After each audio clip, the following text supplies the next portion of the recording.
So, hold on, I hear this.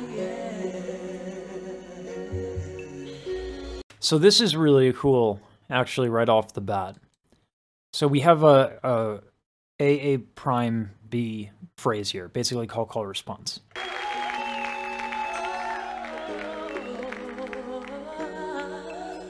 And what I'm noticing is she's keeping the vowels actually very breathy that are bright. So notes that would like pop out, you know what I mean? Bright notes like ah, that would pop out. She's keeping them breathy.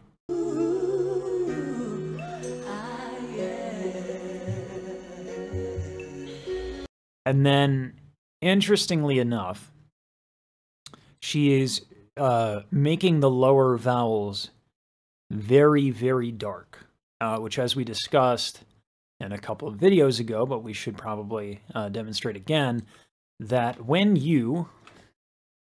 So, if I do a bright vowel, and it's like so, ah... Think of Ethel Merman, right? So you see all those like really, really high frequencies there, yeah? So if I do a darker vowel with my soft palate down and my tongue maybe even a bit back from what I was saying from Mariah here, but don't do that up high. It only works in the low. Oh. You see how there's not a lot of upper frequencies like at all?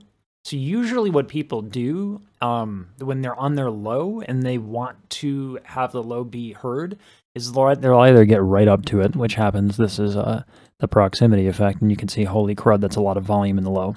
So they'll do that, or they'll do right? Not the vocal fry, but they'll try to keep the brightest vowel they can on the way down to hold on to as many upper partials, that's English, as humanly possible. So the fact that she doesn't hear, the fact that she's actually darkening is really interesting, and I can't help but imagine that there's a distinct decision of contrast. Couldn't say how to read it, you're wrong. Oh my God, what a beautiful phrase. So going back to the idea of what she's working with here, she does the same thing with keeping everything that's bright and high, very breathy. Couldn't say how to read it, you're wrong. And then what's happening here is an exclamation. Whenever you have a vowel that's just O, you know, like that's supposed to be like in Shakespeare, anytime you have like an O, that's supposed to be an exclamation, right? So you're basically supposed to emote on these, and it's really cool because it goes right off of wrong.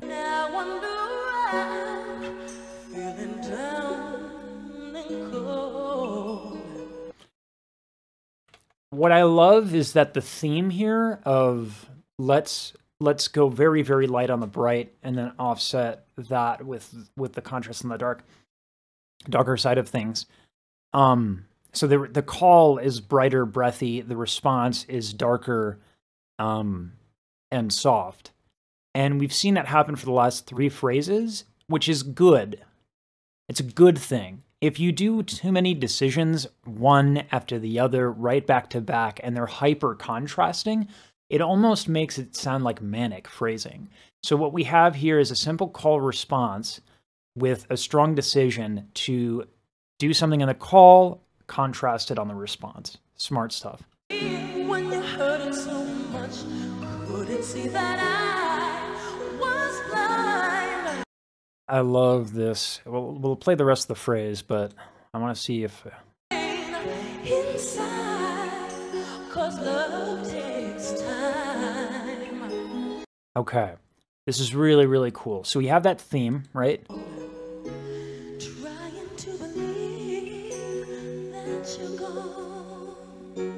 Now what happens next is that the choir comes in, but it's the same idea behind the phrase. They're soft, right? And they're breathy on the vowel time, I, right? Very bright vowel and they're breathy. So this call and response theme has now been expanded upon, right? Good music usually takes a simple idea and expands upon that idea. Beethoven's Fifth Symphony Da-da-da-dum. The first movement of that alone has like something preposterous, like 170 something of that exact motive. Turned all around, flipped on its face, reversed.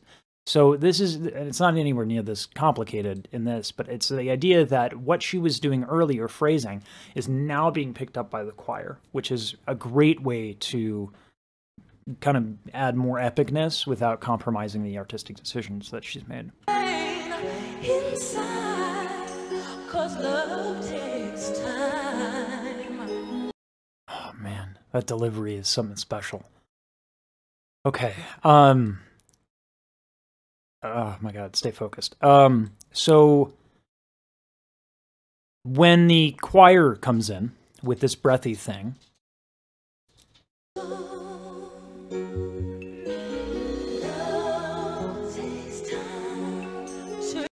watch how she pulls the mic technique on the E vowel, right?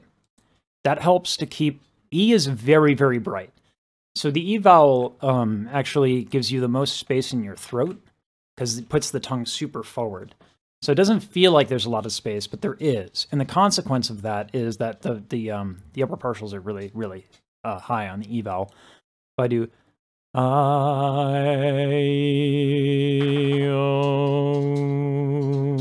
right, we can see that there's the most on E.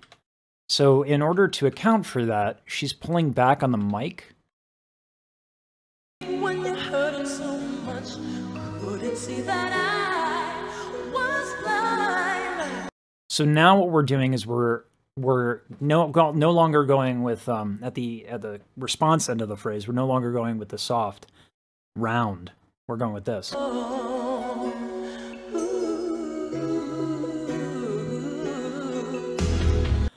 I love her exclamations in this particular one.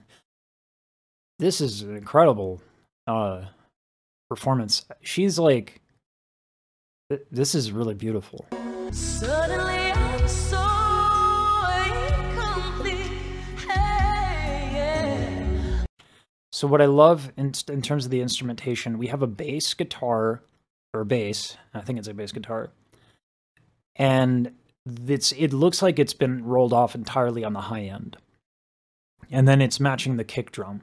So it's very sparse. There's not a lot going on here instrumentation-wise, so that allows her to do a lot of stuff.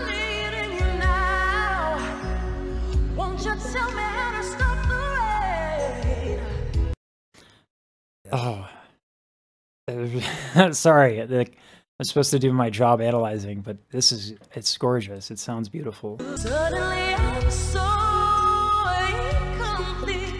Hey, yeah.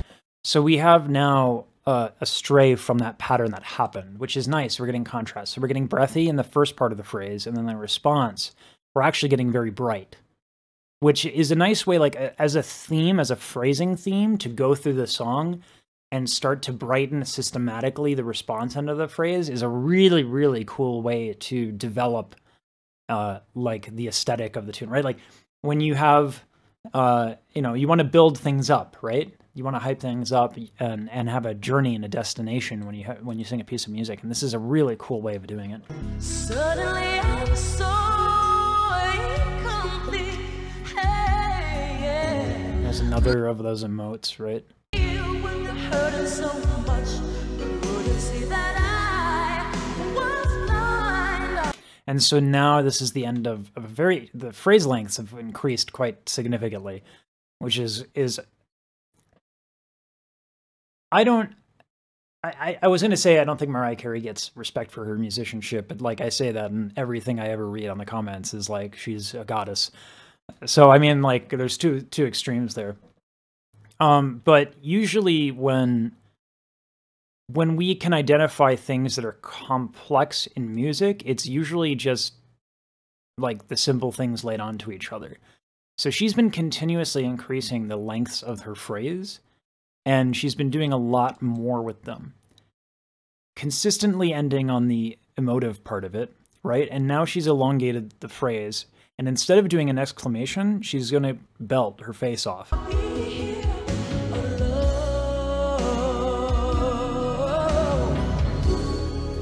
This little thing that she's doing with the wiggling of the mic.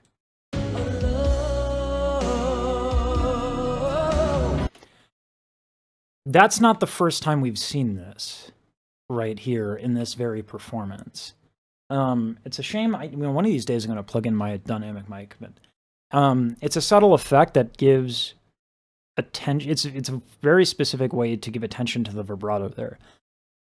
Hold on, let me see if I can get like a nice smooth vibrato and then demonstrate it with the science thing.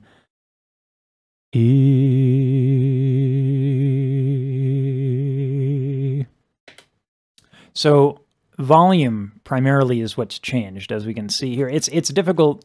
This graph is basically the brighter the lines, the more volume.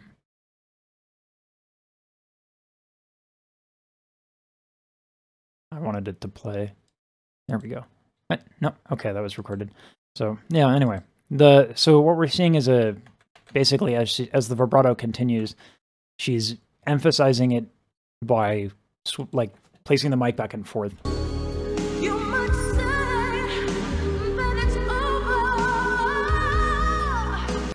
This is elegant right here. You might say that it's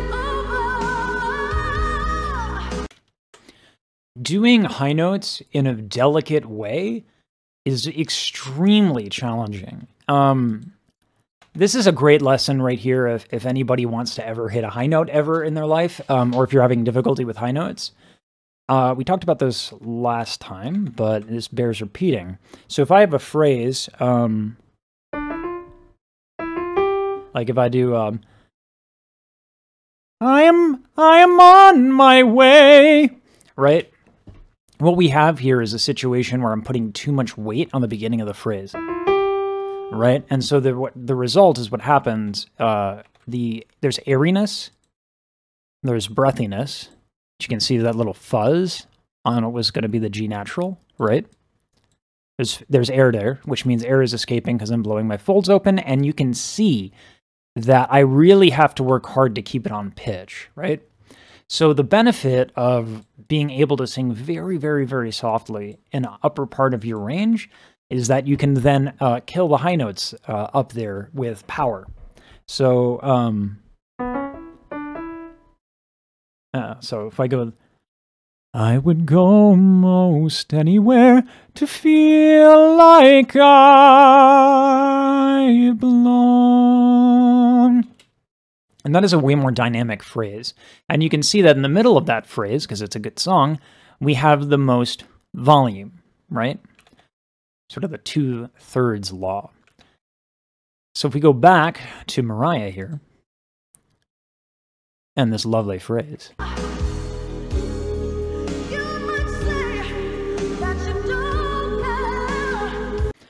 These are belts. And the way that she's making the belts sound not super epic, like there's room to grow, like she's gonna really kill it, but it's not right now, right? We're having the suspense. The cricoid cartilage responsible for belting, right? The cartilage at the bottom of the larynx is not being tilted that much, but it is being tilted here, and the vowels are extremely bright, which is idiomatic of belting.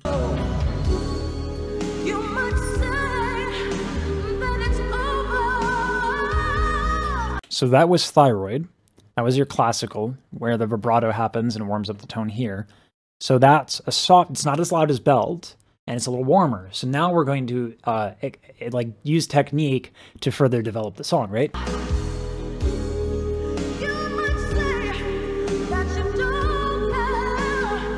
So she belts on the first part of that. And then we have the thyroid tilt.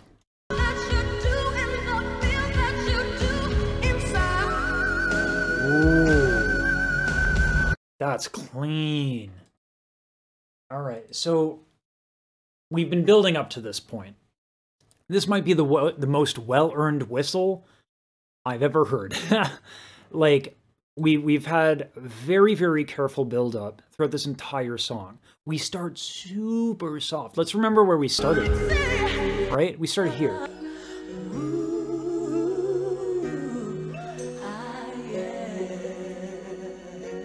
like she's whispering basically her bright vowels and then intentionally killing the brightness as she goes down to make it even softer. Okay, she did that a good 3 or 4 times, then the choir started to take over it. Then as we're building to this insane whistle, we have, she goes up in the thyroid tail here. With a high larynx though. So the high larynx versus the low larynx on the thyroid tail is a big difference. Low larynx is pretty noticeable. I would do it now, except this dog is being precious. But you can hear that it's not a big epic high note, right? And so she's doing that using a higher larynx.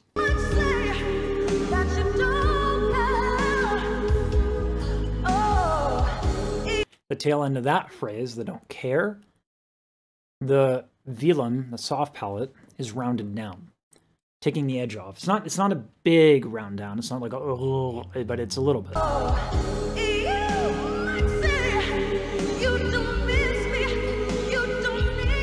And then we're getting vocal growls. We're getting gritty, right? She's hitting consonants extremely hard.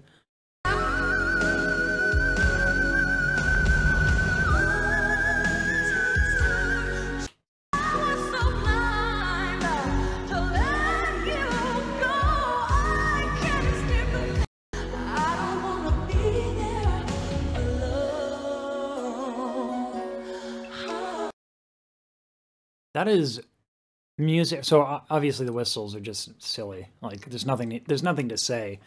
She can do whistle on a scale, apparently. She can do like a whole scale with whistle register. Some of us struggle to hit it ever. And then she's like, yeah, no, I'm just gonna, let me just show you how it's done. Do, whistle. And I'm like, what? Okay. But musically, her coming down off of that extremely high is really interesting.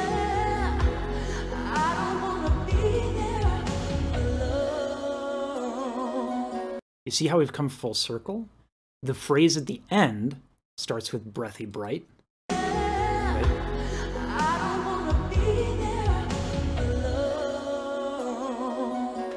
Unapologetic, unbright, low vowels at the end of the phrase. We've come full circle.